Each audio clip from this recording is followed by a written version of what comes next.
आमीन। हालेलुया।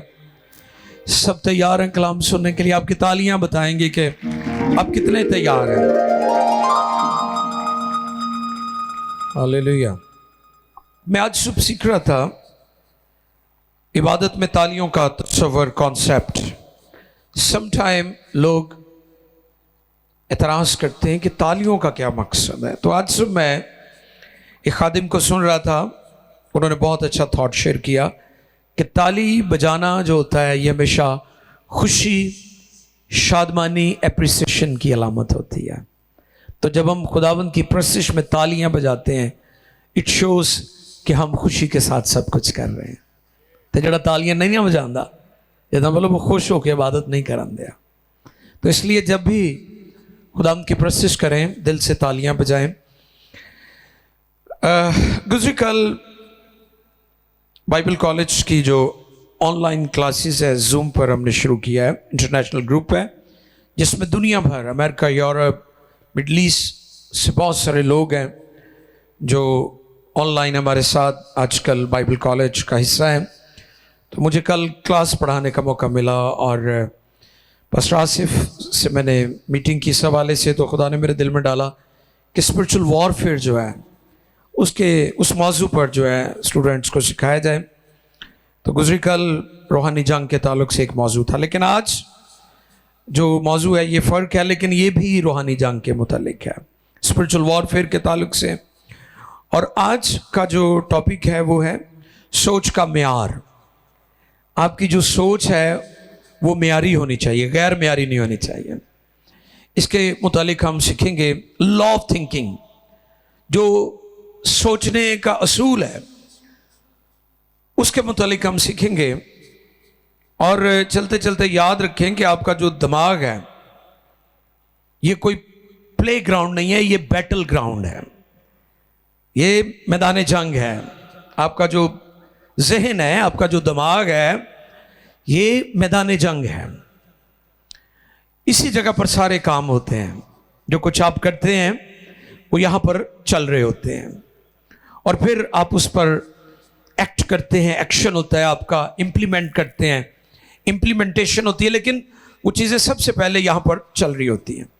तो आज हम सीखेंगे कि लॉ ऑफ थिंकिंग जो है वो क्या हमें सिखाता है। वो ये हमें सिखाता है कि किसी भी चीज़ को जितना ज़्यादा हम सोचेंगे, उसके बारे में गौर करेंगे, वो अच्छी है या बुरी है, ये बात की बात है, वो अच्छी है या बुरी है, वो आपके जहन में चलती रहेगी फिर। और होगा ये कि जब आप उसके बारे में सोचना नहीं भी चाहेंगे वो फिर भी आपके जहन में आ जाएगी, रिपीट होगी। ये लॉ ऑफ थिंकिंग है कि आप जिन चीज़ों को सोचते हैं फिर उसके बाद अगर आप ना भी चाहें तो वो चीज़ें फिर भी आपके जहन में चलना शुरू हो जाएंगी। कलाम खुदा में से फिलिपियों 4 बाब की 8वीं और 9वीं आयत मुकद्दसा। फिलिपियंस चैप्टर 4 वर्स 8 और 9, 4 बाब की 8वीं और 9वीं आयत मुकद्दसा कलाम खुदा में से हम देखेंगे। और मिलकर पाक कलाम पर गौर करें। जी, खुदा के कलाम मुकद्दस में रकम है, गर्ज है भाइयों, जितनी बातें सच हैं और जितनी बातें शराफत की हैं और जितनी बातें वाजिब हैं और जितनी बातें और जितनी बातें पाक हैं और जितनी बातें पसंदीदा हैं और जितनी बातें दिलकश हैं गर्ज जो नेकी और तारीफ की बातें हैं उन पर गौर किया करो। लफ्ज गौर, थिंक करना, सोचना, उन पर गौर किया करो।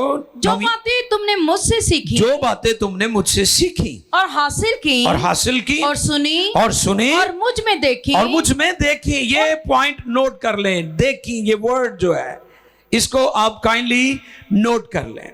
जो बातें देखी, जो मुझ में देखी, बातें तुमने मुझसे सीखी, जो मुझसे सीखी और हासिल की, और हासिल की, और सुनी, और मुझ में देखी, और मुझ में देखी, उन पर अमल किया करो, उन पर अमल किया करो, तो खुदा जो इत्मीनान का चश्मा है, इत्मीनान का चश्मा है, तुम्हारे साथ रहेगा। पाक कलाम के पढ़े, सुने, समझे और कबूल किए जाने पर खुदावंद की बरकत। सब कहें आमीन।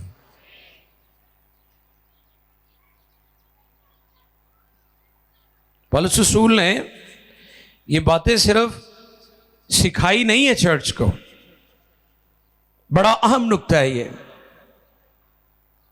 सिर्फ लोगों ने सुनी नहीं है पौलुस रसूल की गुफ्तगू और तालीमात, बल्कि ये बातें पौलुस रसूल कहते हैं तुमने मुझ में देखी भी हैं।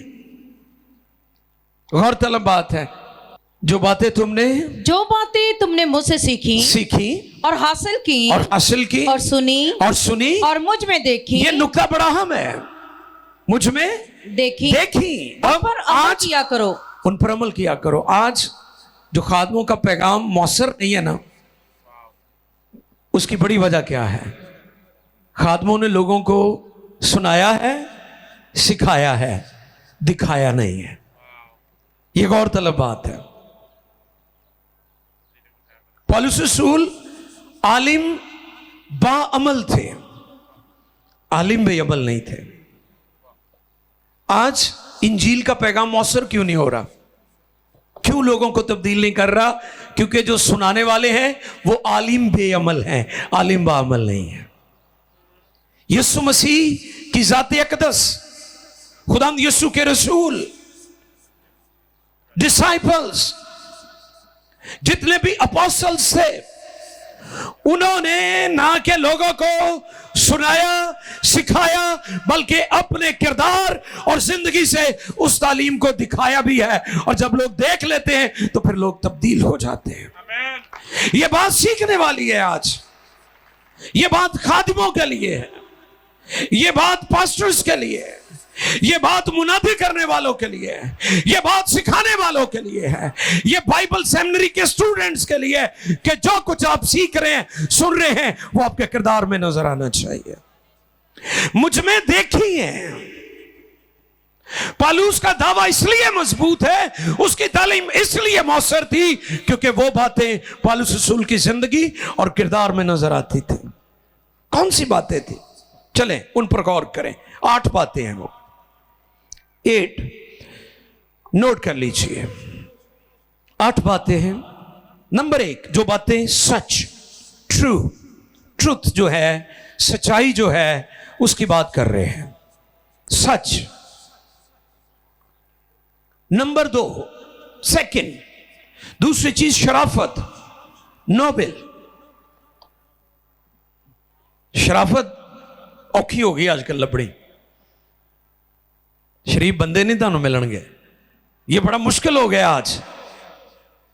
चर्च के बाहर तो खैर वैसे ही मुश्किल है, लेकिन चर्च के अंदर भी कई दफा हमें मुश्किल नजर आता है कि लोग, शराफत नहीं है लोगों में, अजीब अजीब मिजाज और रवैये हैं लोगों के। नंबर 3, वाजिब, राइट। नंबर 4, पाक, प्योर। और फिर नंबर 5, पसंदीदा, लवली।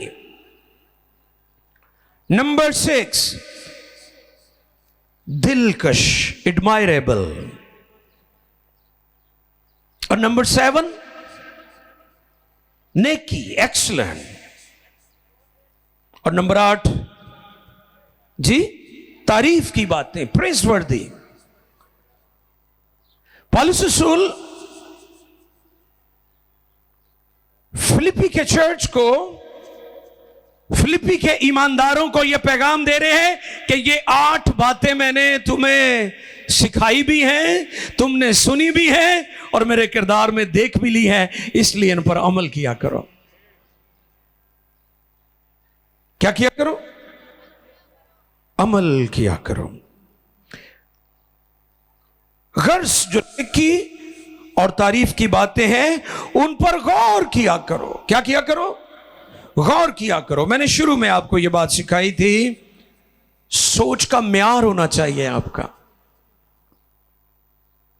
निकम्मी सोचें नहीं होनी चाहिए। आपका जो दिमाग है, आपका जो ज़हन है, ये गार्बेज नहीं होना चाहिए। आपको पता है गार्बेज, कूड़ादान जो होता है, उसमें कचरा फेंकते हैं आप।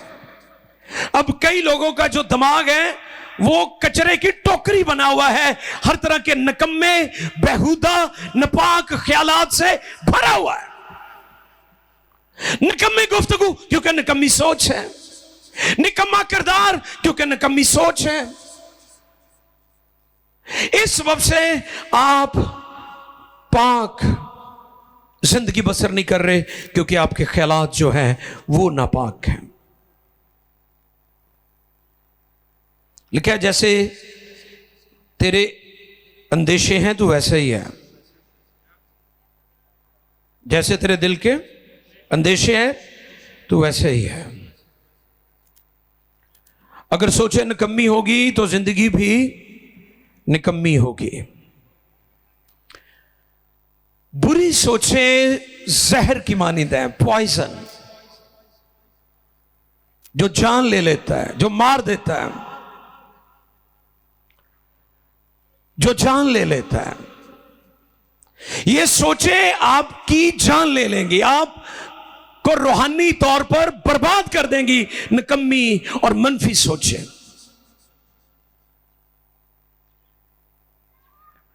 और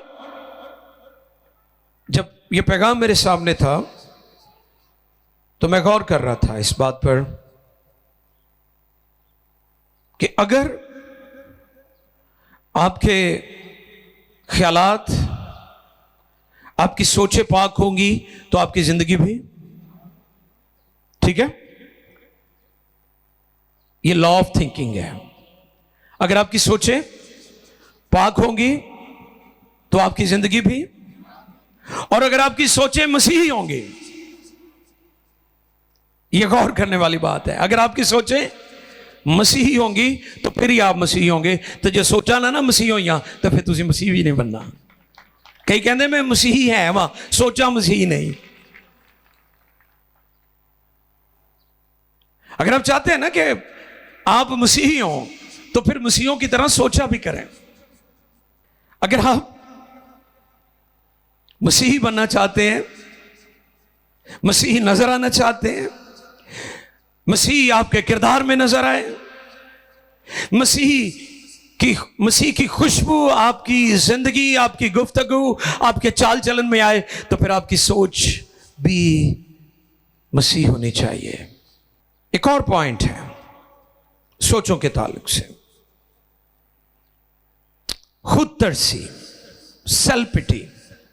हमेशा अपने आप को बुरा भला कहना, इल्जाम देते रहना, बुरा भला, अपने बारे में निकम्मी गुफ्तगू करना, अपने आप को कोसना और कर्स करना, सेल्फ पिटी कहते हैं इसे। हम कहते हैं जी मुझे तो नजरअंदाज किया जाता है, मुझे तो अप्रिशिएट नहीं किया जाता, मेरी तो कोई हैसियत ही नहीं है। बीवी शोहर को कहती है, बहन भाई आपस में कहते हैं, कलीसिया और पास्टर के दरमियान ऐसी गुफ्तगू है, जॉब वर्क प्लेस पर आपकी ऐसी गुफ्तगू है, अपने ऑफिस में आप ऐसे कहते हैं, आप वर्शिप की टीम का हिस्सा है, आप फील करते हैं जी मुझे इग्नोर किया जाता है। आप क्या संडे स्कूल में मिनिस्ट्री कर रहे हैं, संडे स्कूल टीचर हैं, यूथ लीडर हैं, आप खाने वाली टीम है, लोगों की हेल्प करते हैं बिठाने में, मुझे तो कभी अप्रिशिएट ही नहीं किया गया। सुने गौर से, अगर आपको अप्रिशिएट ना भी किया जाए, आप इस बात को ज़हन में रखें कि जिसने अजर देना है वो आसमान पर आपको अप्रिशिएट कर रहा है। इसलिए खुद तरसी से बाहर आए। और जब ये पॉइंट मेरे सामने था तो सारी पुराने अहद और नए अहद की अजीम हस्तियां मेरे सामने आ गई।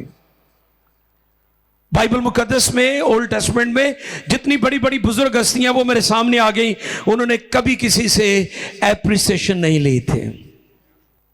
खुद तरसी, मुझे नजरअंदाज किया जाता है, मुझे इग्नोर किया जाता है, मुझे अप्रिशिएट नहीं किया जाता। आपको ना भी कोई अप्रिशिएट करे, आप अपनी नजरें खुदा कादिर मुतलक की तरफ रखें। पुराने और नए अहद के तमाम मुकद्दसीन खुदा की तरफ देखते थे।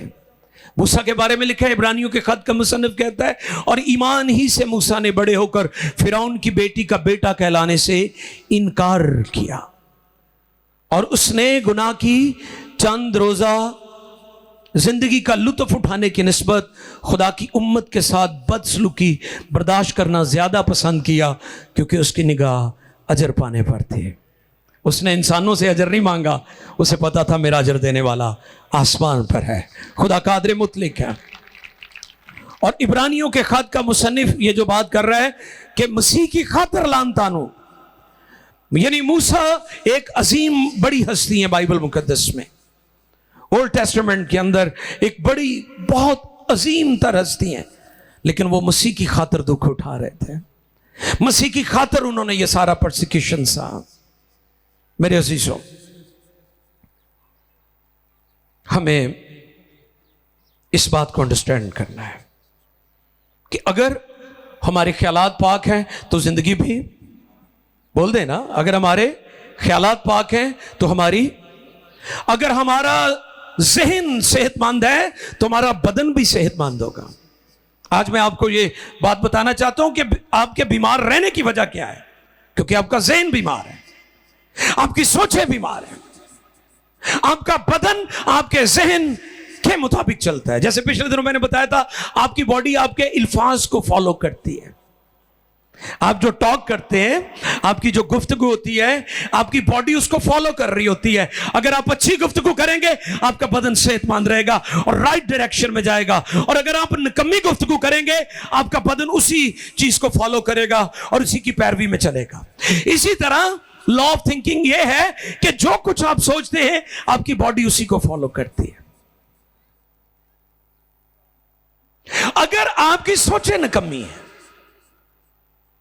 अगर आप मनफी सोच रखते हैं, तो बीमारी कभी आपकी जान नहीं छोड़ेगी। आपका बदन कभी सेहतमंद नहीं होगा, क्योंकि आपकी सोचें निकम्मी हैं, सोचें बीमार हैं। यूसुफ और दाऊद, इन पर मैंने बहुत सारे पैगाम दिए हैं। यूसुफ के बारे में मैं कल बता रहा था कि उस वक्त मिस्र के वो तमाम एक्सपर्ट्स जो माहिर अजनास और माहिर मुआशियात फेल हो गए, तो यूसुफ को, जो एक प्रिजनर कैदी के तौर पर गया था, उसके पास फार्मूला था, क्योंकि उसके पास खुदा था। उसने बताया कि अजनास कैसे स्टोरेज करनी है, इसकी कैसे चीजों को महफूज करना है, और एक बेदिन मुल्क में एक खुदा परस्त आदमी ने सब कुछ बदल के रख दिया, क्योंकि वो खुदा परस्त था। उसके बारे में मैं अक्सर ये बात सिखाता हूं कि खुदा ने उसे बुढ़ापे में 2 बेटे दिए, मनसी और इफ्राहिम। एक के नाम का मतलब है भुला देने वाली कुव्वत, और दूसरे का नाम का मतलब है फालदार जिंदगी। हम फालदार इसलिए नहीं होते क्योंकि हमारी यादें, हमारी सोचें बीमार हैं। आपका बदन इसलिए बीमार है कि आपकी सोचें बीमार हैं। इससे बाहर आए, सेल्फ पिटी से खुदा की शुक्रगुजारी किया करें। जमीनी जिंदगी बसर ना करें, आसमानी जिंदगी बसर करें। आलम बाला की चीजों के ख्याल में रहो, तलाश में रहो, ना के आप जमीन पर हैं लेकिन आप आसमानी जिंदगी की प्रैक्टिस कर रहे हैं यहां पर।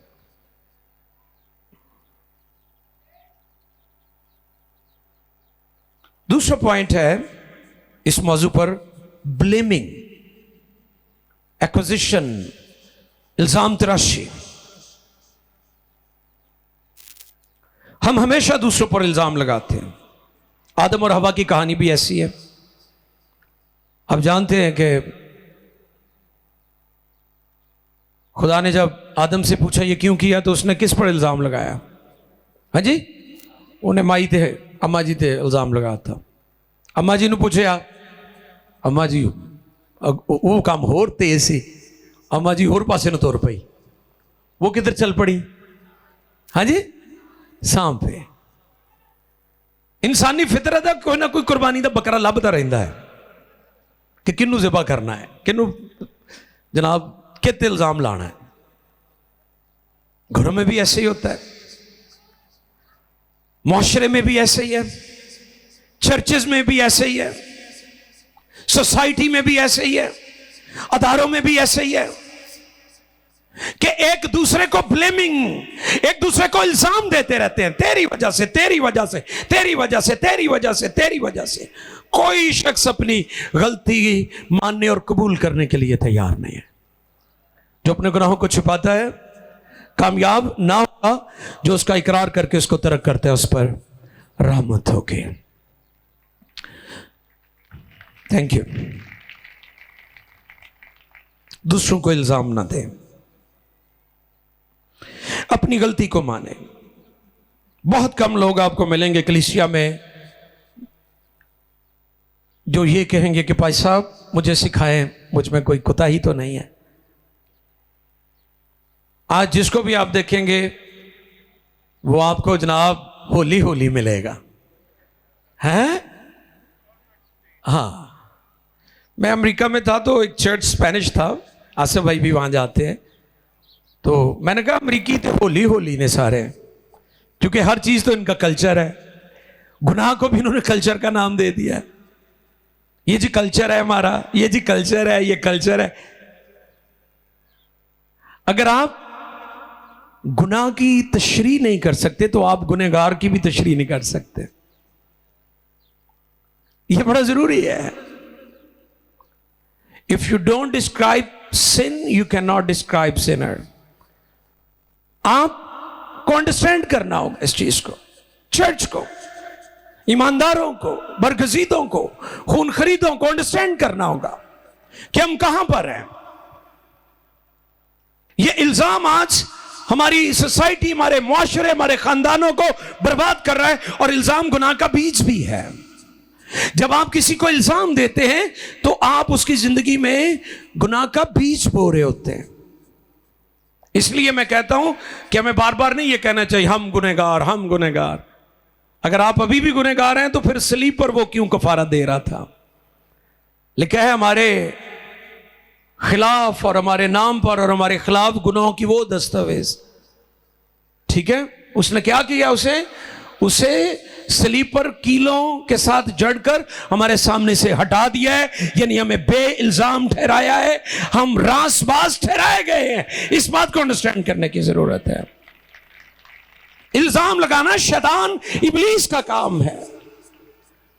ब्लेमिंग, चर्च को इल्जाम से पाक होने की जरूरत। फिर तीसरी बात, लोग तब्दील हो जाते हैं लेकिन हम तब्दील नहीं होते हैं। हमें तब्दील होने की जरूरत है। शायरबानी की मेज पर जब हम आते हैं, यह मौका होता है कि हम गौर करें कि हम कितने तब्दील हुए हैं। आज भी हम खुदाम की मेज पर आने वाले हैं। यह चैलेंज मैं आपके सामने रख रहा हूं कि आपने गौर करना है कि आप कितने तब्दील हुए हैं, आपकी जिंदगी कितनी तब्दील हुई है।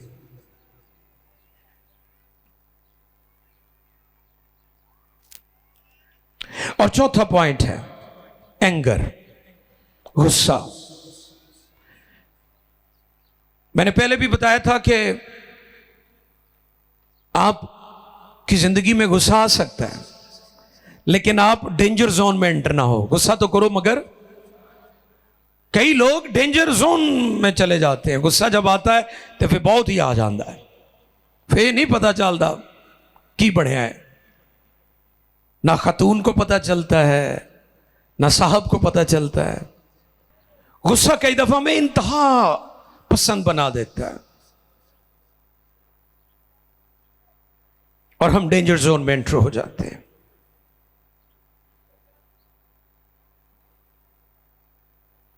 इब्लीस की पूरी कोशिश होती है कि आपके जहन पर कब्जा करें। कहां पर? जहन पर। क्योंकि वो नहीं चाहता कि आपके ख्यालात पाक हों। Think Holi, live Holi.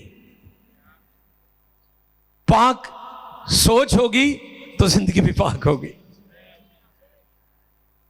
और जब वो आपके माइंड को, आपके जहन को कब्जे में कर लेगा तो आप होली रह नहीं सकते, पाक रह नहीं सकते। आप चाहेंगे भी कि मैं पाक रहना चाहता हूं अपने, क्योंकि जहन पर तो उसने मैदान जंग में तो उसका कब्जा है। कल जो मैंने अपने बाइबल कॉलेज के सेशन में बात सिखाई थी वो ये थी कि वो दुश्मन के फाटकों पर बातें करेंगे, दुश्मन के फाटक पर कब्जा करेंगे। इसके बारे में मैंने बताया था कि जो फाटक होता है, गेट होता है, वो जगह है जहां से आप किसी को एंटर करते हैं। आप अंदर आ सकते हैं, आप बाहर जा सकते हैं। अब चर्च ने, ईमानदारों ने ना कि इब्लीस को कहना है कि वो हमारे फाटकों पर कब्जा कर ले। और फाटक मैंने बताए थे कौन कौन से हैं। फाटक आपका मुंह भी है, ठीक है, फाटक आपकी आंखें भी हैं, और फाटक आपके ते जे एदे ते शैतान दा कब्जा हो गया ना तो फिर खैर नहीं है। फिर तुसी बोलना भी होए जो उन्हें कहना, तुसी सुनना भी वही है जो उसने, और आपने देखना भी वही है जो उसने कहना है। ये फाटक शैतान के कब्जे में नहीं, ये फाटक खुदा के कलाम के कंट्रोल में होने चाहिए। मेरे होंटां दी कर रखवाली ते मुंह ते निगाह, हम गाते हैं ना ज़बूर में, हमारे होंठों पर कलाम का पहरा होना चाहिए, हमारे फाटकों के ऊपर। और जब आपके फाटकों के ऊपर खुदा के कलाम का पहरा होगा तो फिर आप कलाम बोलेंगे।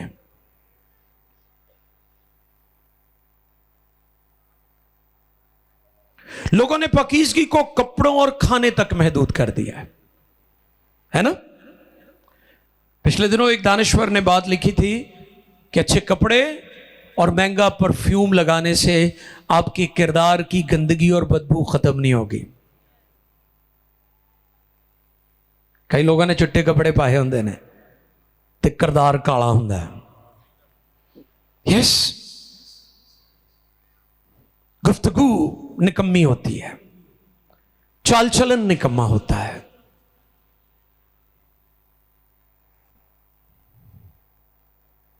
कपड़ों और खाने से ऊपर आने की जरूरत है। खुदा यीशु ने कहा था जो चीज अंदर जाती है, आपको पता अहले यहूद भी बड़ी सारी चीजों पर उनका एम्फोसिस करते थे, बहुत ज्यादा उनका फोकस था ना कि जी वो ऐसे होना चाहिए, मुंह तो पे होना चाहिए, हाथ तो पे होने चाहिए ने। ये बहुत ज्यादा था ये बातें उनमें। यीशु मसीह से अक्सर वो मुकालमा और डिबेट करते रहते थे इस मौजू पर। जाहिरीपन पर बहुत ज्यादा जोर था। आज भी दुनिया और मुआशरे में और इवन चर्चेस के अंदर जाहिरी पाकीज़गी पर सिर्फ जोर दिया जाता है, लेकिन जो बातन की पाकीज़गी और तब्दीली है उस पर कोई बात नहीं की जाती। आप पाकीज़गी को कपड़ों और खाने तक महदूद ना करें। पाकीज़गी आपके किरदार और आपकी सोच से नजर आनी चाहिए। पाकीज़गी आप के किरदार से नजर आनी चाहिए। हमारे रवैये, हमारे गुनाह हमारी सोचों से शुरू होते हैं और रवैयों में नजर आते हैं। ये वो एरिया है जिस पर फतह पाने की जरूरत थी। आपके ख्यालात जाती जूलियत की तरह है। आपको पता है वो क्या था? वो द्यो कामत शख्स था।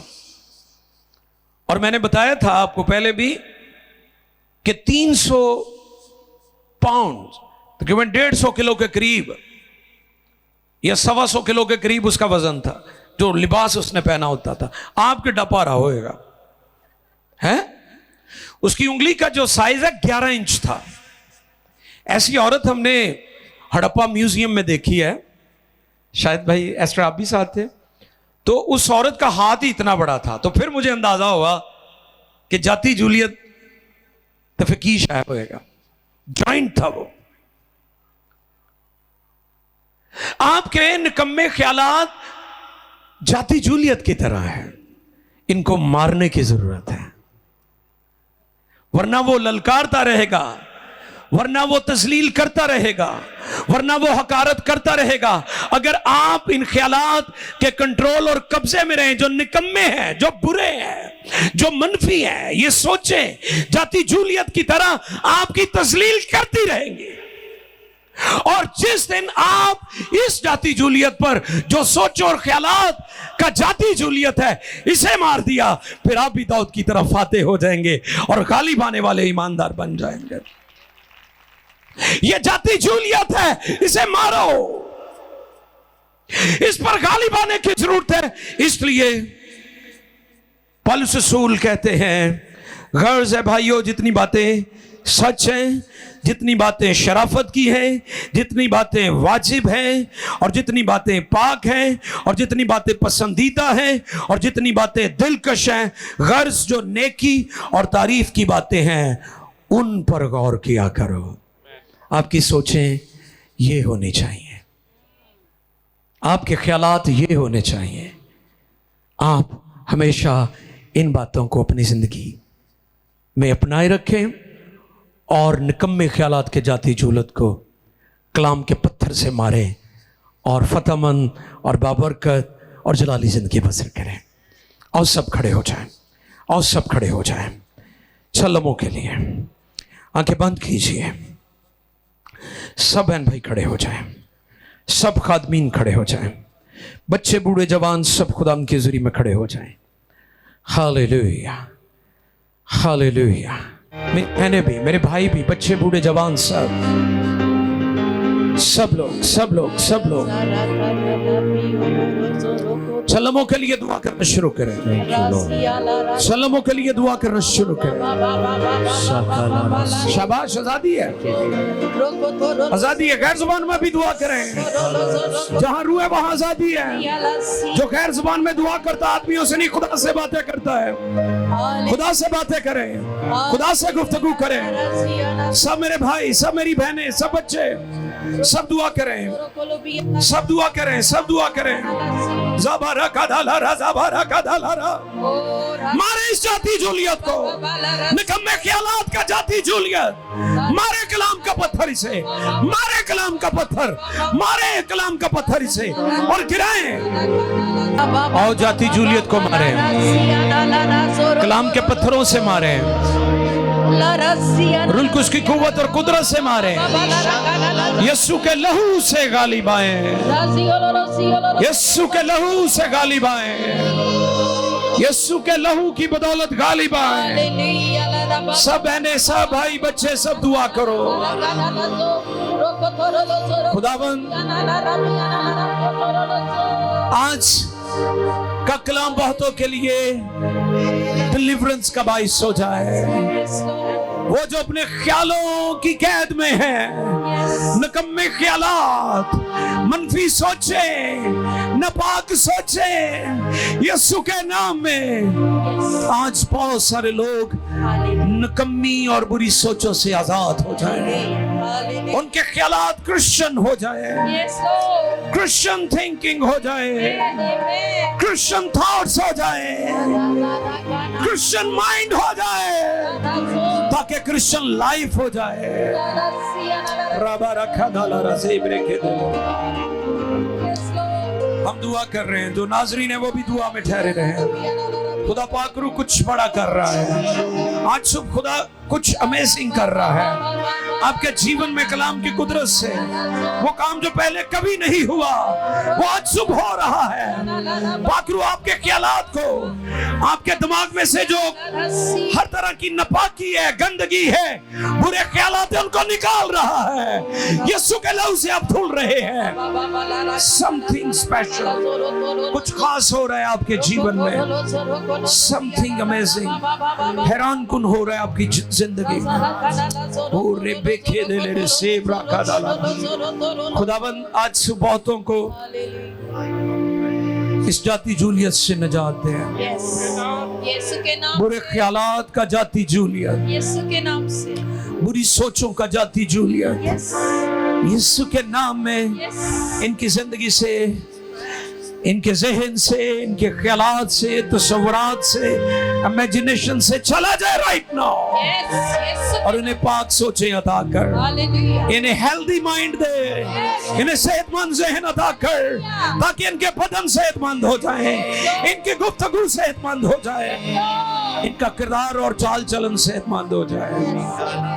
खुदावंद बरकत दे और कसरत से दे। मैं बीमारों के लिए भी दुआ करता हूँ जो लाइव में वॉच कर रहे हैं, बीमार हैं, परेशान हैं, जरूरतमंद हैं। खुदा हम तेरा पाक रूह इन्हें आजाद करें, बीमारियों से छूट जाओ, बंधनों से आजाद हो जाओ, कमजोरियों से, दिल, गुर्दे, जिगर शिफा पा जाए, आंखें और कान और गला और हर तरह की जिल्दी अमराज यीशु नाम में चली जाए। अभी शिफा पाओ, अभी शिफा पाओ, और माली और रूहानी और खानदानी और बिजनेस की ब्लेसिंग्स आए। दरवाजे खुले, बंद दरवाजे खुले, इमिग्रेशन का, वीजे का, बच्चों की स्टडी का, हर तरह के मसले हल हो जाएं यीशु के नाम में। बुत प्रस्ती और नशे की लानत से लोग आजाद हो जाएं। खानदानों में, अज़वाज में, बच्चों में बरकत और सलामती आए यीशु के नाम में। खुदा बरकत दे, कसरत से दे यीशु के नाम में। आमीन, आमीन, हालेलुया।